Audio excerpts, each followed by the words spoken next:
Meidän ensimmäinen levy, kun saatiin valmiiksi, niin me oltiin tosi ylpeitä siitä jätkien kanssa. Ja me saatiin hädituskin raavittu 10 biisiä, ja me oltiin ihan fiiliksissä levy-yhtiössä. Jes, nyt meillä on levy tossa. Ja nyt se on valmis. Ja sitten Asko Kallonen, vanha idostuomari Tsiikalla. Teillä on 10 biisiä, 9 kertoo mummoista.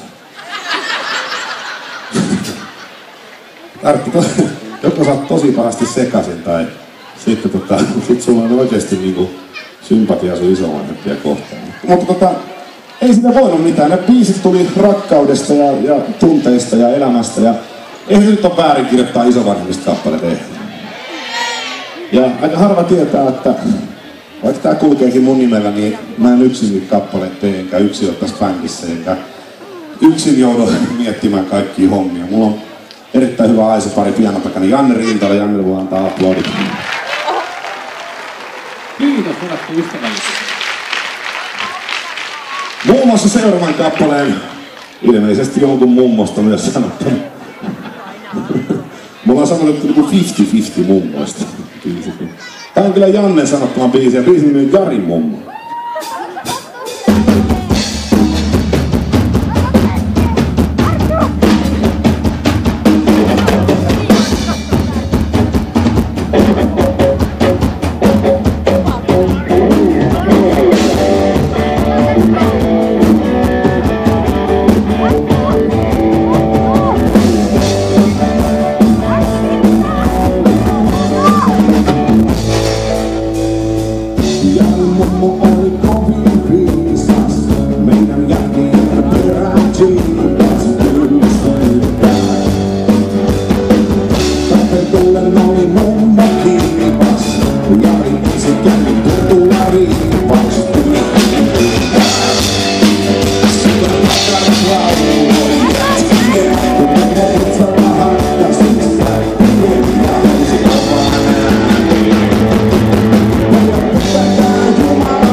Mummoa on usein miettinyt, joko toisen hiippakuntaan siirtynyt. Jarin kuolema on pois jo nimittäin, ei sille koskaan yksin tuoppi riittää. Alkuunkaan. Jarin mummo on mennä vielä tapana, mutta muistaako meikäläistä laisinkaan, puhutaanko kovaa näin. Jumala mielestä, nauttikaa isille perheestä. Tyttöjen kanssa pysy housut jalassa. Kunnaisin joskus oli pienestä, monesti aina meidän nimestä. Meidän luojen kuultu aina riikätin sadasta.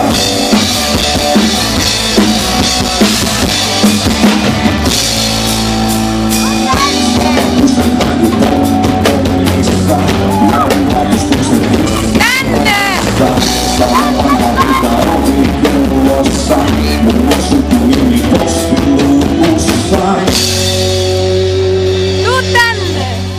Ikärin mummo enää mua tunnista.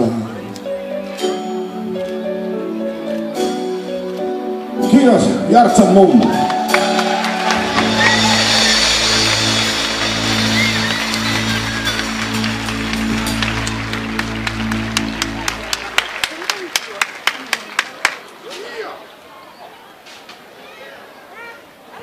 Heti kun mä annan Jannelle vähän propseja, että se on sanottanut yhden biisin, niin se rupeaa käymään avainkorttiin sen hotelliin esiin. Taas on himassa selitetty. Tää tulee muuten televisioon vielä kaikille. Tästä lähtee Espoosta ja käteen, katsotaan papia.